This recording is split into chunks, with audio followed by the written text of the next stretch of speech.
Assalamu alaikum viewers and welcome back to my channel Study Law with Bushra. So in today's video we are going to discuss Section 5A of Land Acquisition Act 1894. But before starting the discussion, I request you all to please subscribe to my channel and don't forget to press the bell icon for latest updates. Do share this video with your friends and don't forget to comment your feedback. So let's move towards the discussion. Section 5A of Land Acquisition Act deals with the topic of hearing of objections. अब ये किन objections की बात की गई है, इन objections को race कौन करता है, इन ऑब्जेक्शंस को किस फोरम पे रेस किया जाता है, किस फोरम पे इनको डिसाइड किया जाता है, ये सारी बातें हम आज के इस सेक्शन में डिस्कस करेंगे। सो स्टार्ट करते हैं। इस सेक्शन को क्लॉज 1 कहती है, लेकिन क्लॉज 1 को पढ़ने से पहले अगर आपने मेरी इंट्रोडक्टरी वीडियो इस एक्ट की देखी हो तो हमने अपने लास्ट सेक्शंस में डिस्कस किया था कि जब कभी भी किसी भी गवर्नमेंट को, अब वो गवर्नमेंट चाहे प्रोविंशियल गवर्नमेंट है, लोकल गवर्नमेंट है या फिर फेडरल गवर्नमेंट है, जब कभी भी इन गवर्नमेंट को अपने किसी पर्पस को एकम्प्लिश करना है, कौन सा ऐसा पर्पस, कौन सा ऐसा प्रोजेक्ट जिसमें पब्लिक इंटरेस्ट इन्वॉल्व है, पब्लिक एट लार्ज उससे फायदा ले रही है, तो ऐसी सूरत में वो कलेक्टर को ये नोटिफिकेशन भेजते हैं कि फलां पर्पस के लिए हमें फलां जगह पर कोई लैंड चाहिए। तो फिर कलेक्टर को जैसे ही ये नोटिस मिलता है तो सारी जिम्मेदारी कलेक्टर के ऊपर आ जाती है कि वो अब इस प्रोजेक्ट से रिलेटेड कोई सुटेबल लैंड तलाश करे किसी भी लोकेलिटी के अंदर। तो अब जब कलेक्टर को ये जिम्मेदारी मिलती है तो उसके बाद वो अपनी इन्वेस्टिगेशन स्टार्ट कर देता है regarding the search of suitable land for the purpose of the governments project. अब जैसे ही उसको कोई सुटेबल लैंड मिलती है जो कि गवर्नमेंट के प्रोजेक्ट के लिए बिल्कुल सही है, बिल्कुल मौजूद जगह उसे मिलती है, तो वो उस लैंड को प्रॉपर इंक्वायरी करने के बाद एक नोटिफिकेशन जारी कर देता है ताकि वहां के लोगों को ये पता चल जाए कि ये लैंड गवर्नमेंट ने अपने पर्पस के लिए एक्वायर कर ली है, अब इस पर गवर्नमेंट का फलां फलां पर्पस जो है वो फुलफिल होगा। अब जैसे ही लोगों के पास ये नोटिस पहुंच गया, ये नोटिफिकेशन पहुंच गया, अब इस नोटिफिकेशन के अंदर वो क्या क्या चीजें मेंशन करते हैं तो हमने ये भी डिस्कस किया था कि जब कभी भी ऑफिशियल गजेट में ये नोटिफिकेशन जारी होता है तो उस नोटिफिकेशन के अंदर प्रॉपर डिस्क्रिप्शन लिखी जाती है प्रोजेक्ट से रिलेटेड, उस लैंड से रिलेटेड, और उनके ऑनर से के मुतालिक लिखा जाता है कि इनको कितना कंपनसेट किया जाएगा, अगर डैमेजेस होते हैं तो उस सूरत में कितनी कंपनसेशन मिलेगी। ये तमाम बातें उस नोटिफिकेशन के अंदर डिटेल में लिख दी जाती हैं।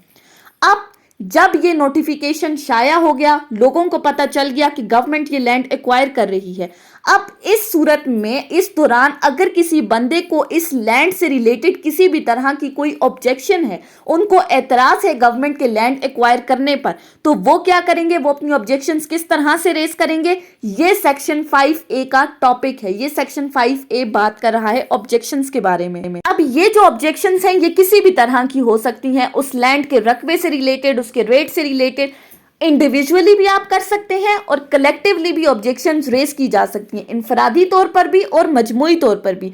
अब इंडिविजुअली किस तरह की ऑब्जेक्शंस होंगी कि कौन कौन से पर्सन्स इंटाइटल्ड है उनको मेंशन नहीं किया गया, या जो बंदा इंटाइटल नहीं था उसको मेंशन कर दिया, उसके रेट से रिलेटेड, उस लैंड के रेट से रिलेटेड अगर कोई ऑब्जेक्शन है, या उस पर किसी भी तरह की कोई क्रॉप्स वगैरह हैं जिनको गवर्नमेंट ने कटाई करनी है या जिनको नुकसान पहुंचेगा इस एक्वायरिंग के बाद, इस एक्विजिशन के बाद, तो वो इंडिविजुअली भी ऑब्जेक्शंस रेस कर सकते हैं या फिर कलेक्टिवली। अब कलेक्टिवली ऑब्जेक्शन से क्या मुराद है कि मजमूई तौर पर अगर बहुत सारे लोगों को ऐसा लगता है कि कहीं पर पब्लिक राइट इन्वॉल्व है जो कि इन्फ्रिंज किया जा रहा है गवर्नमेंट की इस एक्विजिशन के नतीजे में, तो ऐसी सूरत में जहां पर उनका पब्लिक इंटरेस्ट इन्वॉल्व होगा, पब्लिक राइट इन्वॉल्व होगा, तो वो कलेक्टिवली बहुत सारे लोग मिलकर भी ऑब्जेक्शन रेस कर सकते हैं। अब इस सेक्शन के अकॉर्डिंग अगर आप देखें तो पहली क्लास में क्या कहा गया है, every aggrieved person may within 30 days after the issue of notification object to the acquisition of the land in the locality। तो ये एग्रीव्ड पर्सन जो कि ऑब्जेक्टार है, जो ऑब्जेक्शन रेस कर रहा है, वो नोटिफिकेशन शाया होने के 30 दिन के अंदर अंदर अपनी ऑब्जेक्शंस को रेस करेगा। उसके बाद आ जाएं इस सेक्शन की क्लॉज 2 के ऊपर। क्लॉज 2 क्या कहती है? Every objections under subsection 1 shall be made to the collector in writing. कि सबसेक्शन 1 में जो हमने बात की कि ऑब्जेक्शन रेस करेंगे, अब ये जो ऑब्जेक्शन रेस की जाएंगी ये रिटन फॉर्म में की जाएंगी और किसके पास रेस की जाएंगी? कलेक्टर के पास। फिर उसके बाद and the collector shall give the objector an opportunity of being heard in person or by pleader. और ये कलेक्टर उन ऑब्जेक्टार को मौका देगा कि वो पर्सनली प्रेजेंट हो, पर्सनली अपनी ऑब्जेक्शंस को रेस करें या अपने किसी प्लीडर के थ्रू, किसी अटॉर्नी के थ्रू वो आए और अपनी ऑब्जेक्शंस को इस कलेक्टर के सामने रखें। And shall after hearing all such objections and after making such further inquiry, if he thinks necessary, submit the case for decision of commissioner together with the record of proceedings held by him and a report containing his recommendation on the objection। अब जैसे ही collector के पास इन written form ये objection पेश की जाएंगी, उसके बाद वो तमाम नेसेसरी पार्टीज जो कि इंडिविजुअली थी या कलेक्टिवली ऑब्जेक्शन रेस हुई थी, वो उन तमाम पार्टीज को बुलाएगा। पार्टीज को बुलाने के बाद वो इन ऑब्जेक्शन से रिलेटेड इंक्वायरी करेगा। अब वो इंक्वायरी इन पर्सन भी कर सकता है, मींस टू से खुद कर सकता है, या अपने बिहाफ पे अपने किसी वर्कमैन को या सर्वेंट को अपॉइंट कर सकता है कि वो इस ऑब्जेक्शन से रिलेटेड इंक्वायरी करें और इंक्वायरी करने के बाद उसकी एक रिपोर्ट तैयार करके इस कलेक्टर को भेजें। या अगर उसने खुद पर्सनली इंक्वायरी की है तो अपनी इस रिपोर्ट को तैयार करने के बाद वो फर्दर क्या करेगा? उस इंक्वायरी रिपोर्ट के अंदर अपनी तरफ से कोई सजेशंस ऐड करेगा जो कि उसको लगता है कि पार्टीज के दरमियान इन ऑब्जेक्शंस को सॉल्व आउट करने में कुछ हेल्प कर सकती हैं। फिर इसके साथ साथ वो पार्टीज का कंसर्न भी लिखेगा कि पार्टीज ने जो ऑब्जेक्शन रेज की है, पार्टीज क्या चाहती हैं। ये तमाम रिपोर्ट तैयार करके इस रिपोर्ट में ये सारी चीजें लिख के फिर सब सेक्शन 2 के अकॉर्डिंग वो अपनी इस रिपोर्ट को भेजेगा अपने से अपर ऑफिसर यानी कि कमिश्नर को भेजेगा। अब जैसे ही कमिश्नर को कलेक्टर की तरफ से तैयार की गई रिपोर्ट मिलेगी तो कमिश्नर की जिम्मेदारी क्या होगी कि वो इस पर अगर किसी तरह की कोई अमेंडमेंट्स करनी है तो वो अमेंडमेंट्स करेगा। अमेंडमेंट्स करने के बाद पूरी रिपोर्ट को थॉरली स्टडी करने के बाद फिर वो अपना डिसीजन देगा regarding the objection raised by the parties. अब साथ ही साथ फिर इसी क्लॉज में ये कहा गया है the decision of the commissioner on the objections shall be final. अब ये जो डिसीजन कमिश्नर देगा इसको स्टेटस ऑफ फाइनलिटी हासिल है, यानी कि कमिश्नर की तरफ से किए गए फैसला बिल्कुल फुल एंड फाइनल होगा। इस पर किसी भी तरह की कोई भी अपील नहीं की जा सकती, किसी भी तरह की कोई भी ऑब्जेक्शंस पार्टीज मजीद रेज नहीं कर सकती। फिर थर्ड क्लॉज क्या कहती है? Where a land is needed for a company, the collector shall, after making such inquiries as he deem necessary, also make his recommendation to the commissioner with regard to that area that in his opinion is reasonable for the purpose।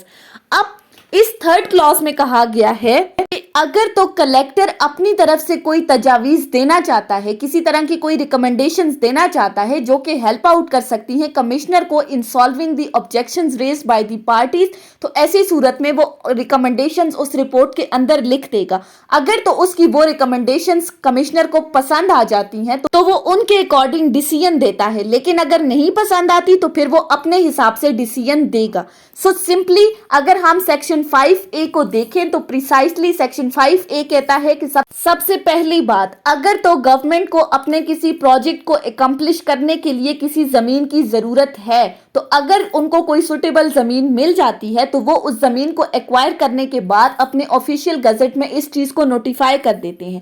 अगर notification के बाद किसी बंदे को इस चीज के ऊपर कोई ऑब्जेक्शन है इस लैंड की एक्विजिशन के अंदर तो वो विद इन 30 डेज अपनी ऑब्जेक्शन जो है वो कलेक्टर के पास भेजेंगे इन रिटन फॉर्म। ये ऑब्जेक्शन जो होगी वो रिटन फॉर्म में होगी। रिटन फॉर्म के बाद कलेक्टर उनको पर्सनली बुलाएगा या प्लीडर के थ्रू अगर वो अपीयर होना चाहते हैं, दोनों पार्टीज आए, उसके बाद कलेक्टर ऑब्जेक्शन से रिलेटेड अपनी इंक्वायरी रिपोर्ट तैयार करेगा। इंक्वायरी रिपोर्ट तैयार करने के बाद वो इस रिपोर्ट को कमिश्नर को भेजेगा। कमिश्नर इस रिपोर्ट को देखने के बाद अपनी रिकमेंडेशंस देगा और फिर रिकमेंडेशंस देने के बाद वो अपना डिसीजन देगा जिसको स्टेटस ऑफ फाइनलिटी हासिल है, वो फुल एंड फाइनल डिसीजन होगा, उस पर किसी भी तरह की कोई अपील नहीं हो सकती। अगर इंक्वायरी रिपोर्ट के अंदर कलेक्टर अपनी तरफ कोई सजेशंस देना चाहता है तो वो उस रिपोर्ट के अंदर उन सजेशंस को एंटर कर सकता है। अब कमिश्नर ने ये देखना है कि आया ये सजेशन सही है या नहीं। सो ये था सेक्शन 5A जो कि डील कर रहा था topic of hearing of objection. So that was all about today's lecture. So I hope कि आपको ये लेक्चर समझ में आया होगा। अगर आपने इस वीडियो को अटेंटिवली सुना है तो अगर आपको ये वीडियो अच्छी लगी है तो इस वीडियो को लाइक करें, कमेंट करें और चैनल को जरूर सब्सक्राइब करें। Thank you so much for watching this video. Till then, अल्लाह हाफिज।